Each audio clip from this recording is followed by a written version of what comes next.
over at school? That's the question on America's mind this week, even in Washington, D.C., following a string of recent school shootings across the country. And our next guest says he has the answer. When confronted by a gunman, don't duck and hide, fight back. Joining us from a classroom in Burleson, Texas is incident response trainer Greg Crane. Good to see you, Greg. Now, I understand that your wife was a principal of a local school there in Burleson, Texas, and you asked her what she would do if a gunman intruded her school.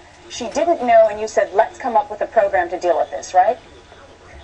Yeah, that's right. I mean, the district here in Burleson does have an excellent emergency management procedures in place. We have outer security, we have inner security, we have SROs on campus, we wear IDs, but all these are just security measures. That they're not a foolproof standard that a bad guy cannot get in the building. So when I asked my wife, what would she do, she really didn't have an answer. So we felt the need to create a program that would address that hopefully small window of time when we have violence in the schools and before law enforcement can put a stop to it. Right, and I understand that all 600 teachers in that school district have been trained in your method, but we've got a vast viewing audience right now.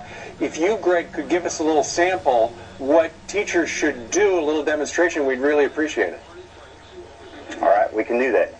Robin, you ready, sir? Yep, no problem. Okay, that's attack control. All right, you've got to start getting ready to get to your next class. Put your books away. Get that sorted out. Get everything done. All right? Thanks very much.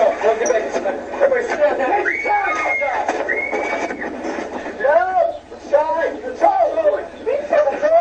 Okay.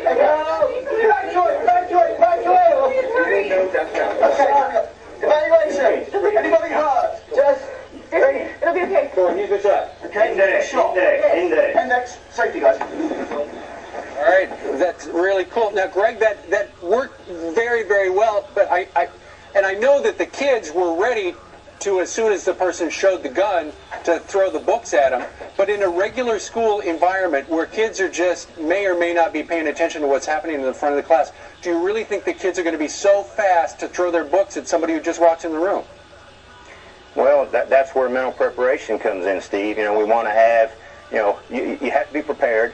Yeah. You have to have a plan, and then you have to rehearse that plan. Right. And if the schools have done that, they'll be ready. So you say use books, use monitors, use a computer, scissors, whatever you have. Toss it at the gun. Brian, anything that we can have to create a distraction and give us time to put our plan in place. We've seen that hiding under desks, that's not a recipe for success. We've seen that being allowed to be lined up on the blackboard is not a recipe for success. We want to give our students a chance to survive. You know what, Greg, I think this is a great program because, as you said, this is all about practicing this and putting it into motion when, in fact, this rare incident might happen. I commend you on this program, and hopefully other school districts across the country will do it as well. Good to see you this morning. Thanks a lot, Greg. And by the way, his website is responseoptions.com if you'd like more information.